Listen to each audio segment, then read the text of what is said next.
Throughout film history, there have been plenty of mainstream offerings that have been considered controversial, insensitive, and downright inappropriate. In 1982, director Richard Donner and Paramount Studios released a film that would go on to become the 14th top-grossing movie of that year, bringing in over $47 million, and one that would also earn a spot on this list of films deemed culturally insensitive. The problem is, it's kind of funny. So let's take a look back at 1982's The Toy, starring Richard Pryor, Jackie Gleason, and Scott Schwartz, and see what all the fuss is about.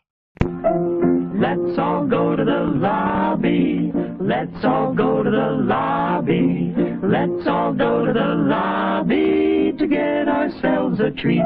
I've made it no secret that, in my opinion, Richard Pryor is the greatest stand-up comedian of all time. For me, he's the GOAT. Growing up when cable was in its early stages, his films were on constant rotation. Brewster's Millions, Stir Crazy, Silver Streak, and of course, The Toy. So what makes this film so controversial? Well, it's the plot. Jackie Gleason plays U.S. Bates, a powerful and corrupt businessman who owns multiple companies and a newspaper. He's on his third marriage to a ditzy, well-endowed blonde played by Teresa Genzel, and has a 9-year-old son, Eric, played by Scott Schwartz. You may know him as Flick in A Christmas Story, or, if you're into adult films, he transitioned from mainstream Hollywood into the porn industry, so maybe some of you know him from there. Either way, Eric Bates is due to spend his 1 week out of the year with his father in Louisiana as he's on break from military school. Now, Eric is spoiled and has a great deal of anger towards his dad because the relationship is extremely distant and devoid of affection. As Eric arrives, he's escorted by a group of his father's company executives to a department store owned by his father, where Jack Brown, played by Richard Pryor, is working as an overnight cleaner. Now, Jack is a struggling writer, as well as a trained newspaper reporter, who's not been able to find work since leaving the army. He's in danger of losing his home because he owes the bank $10,000 in back mortgage payments, and since it is 1982 in the Deep South, there's still an environment of racial bigotry that prevents Jack from getting the job he's trained to do.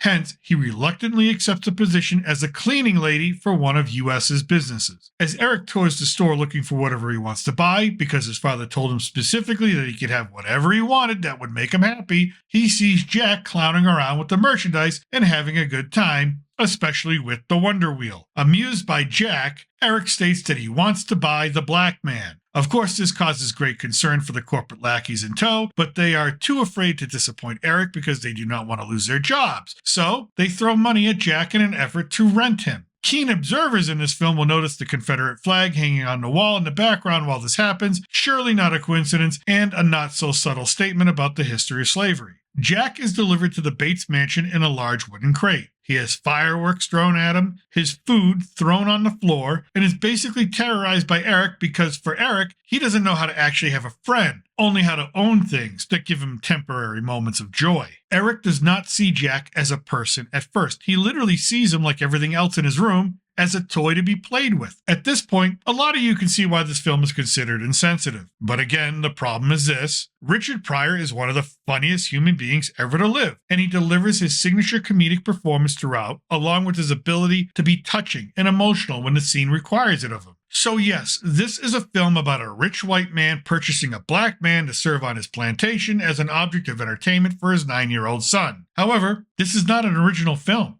The writer, Francis Verber, is a French director who adapted his original film, Le Jouet, or Toy in French, because in 1976 he released basically the same film, except it had an all-French cast. With that in mind, back to Richard Pryor, who attempts to leave after the first day because he cannot stand to be humiliated by Eric, even though he needs the money being offered to him. U.S. Bates is a man who's used to getting what he wants, and is portrayed as a man who's very comfortable purchasing people, whether it's a corporate yes man, a corrupt politician, or a new wife, so he convinces Jack to stay for the entire week. Within the walls of the mansion are other characters that augment this central theme of treating people like objects. There is Barclay, the elderly British butler that US won in a pool game from a British lord, Fräulein, Eric's live-in nanny who's German, stern, horny, and if you look closely during the scene where her bedroom door is opened, has a tendency to watch documentaries about Hitler. And most prominent is Fancy Bates, US's third wife, who recalls that US basically won her over through showering her with gifts and money and is the one who paid for her assets to be enhanced. All of these characters seem resigned to their personal situation and at this point tolerant of any humiliation they may receive. However, it is Jack who gets the worst of it during the film. He's peed on by a mechanical dog,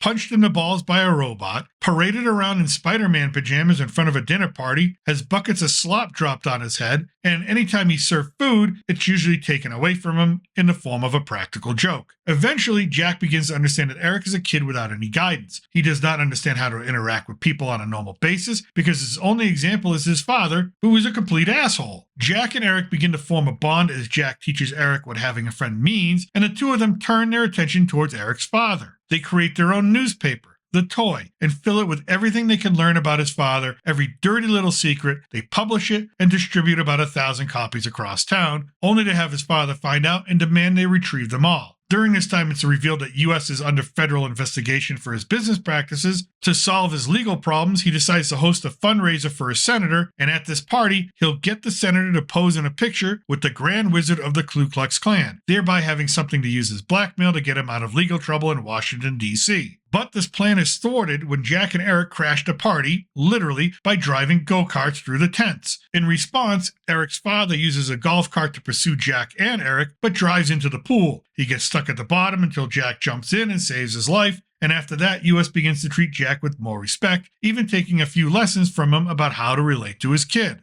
But soon the week is over. Eric must return to school and say goodbye to Jack. During that goodbye, Jack tells Eric that if his father makes an effort, he has to meet him halfway. And through Jack, the father and son find common ground. US, grateful for Jack's help, offers him a job at his newspaper and says that next year, Eric will spend 1 week with him and 1 week with Jack. And that's the happy ending we get, until another limousine pulls up. The wife of the district attorney has heard about how Jack helped out with US and his son and wants to hire Jack to do the same with hers. Jack refuses. This new 9-year-old jumps up and shoots Jack in the forehead with a rubber dart gun, causing Jack to lose his sanity and run away as the credits roll. Now that you've heard the entire plot, I think it's easy to understand why this film is not necessarily shown on television anymore. I can understand why. I don't agree with the political correctness, but I understand it. Yes, on the surface, the idea of purchasing another human being, and this film putting it into the context of America's original sin, that of slavery, is extremely risky for 2024. I would like to think it was risky for 1982.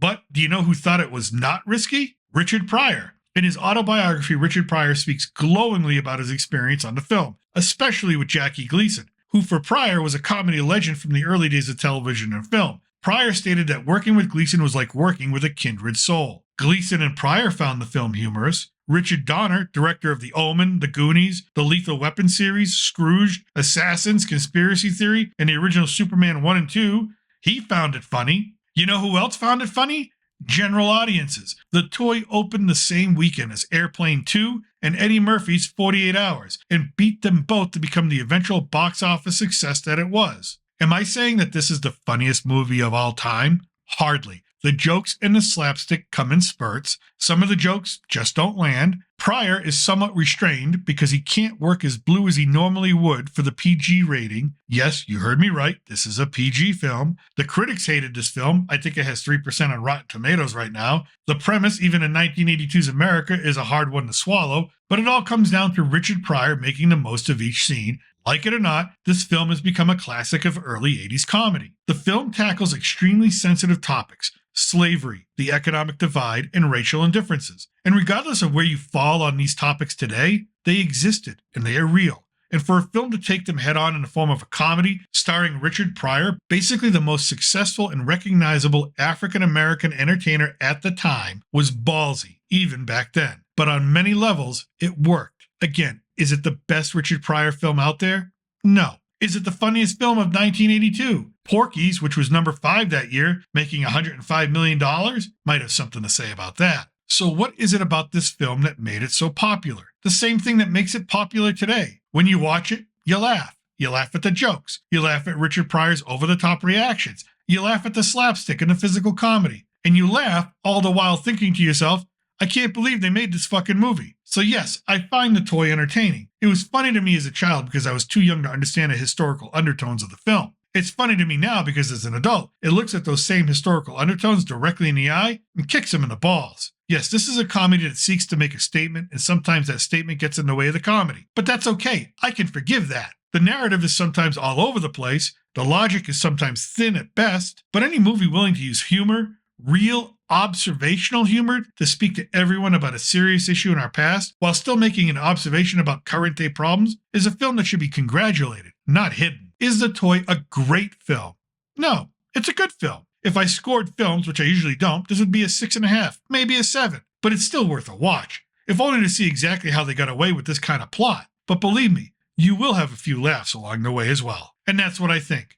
Let me know what you think in the comment section below. Have you seen The Toy? Do you find it insulting or inappropriate in today's modern era of film? And if you want more pop culture fun, check out my retro movie review playlist and my general movie review playlist by clicking on the links in the description. And if you did like this video, I'd appreciate it if you hit like and subscribe for future content. It really helps out the channel. I thank you for watching. Remember, I'm still your reluctant gringo, and from south of the border, salud and a huevo.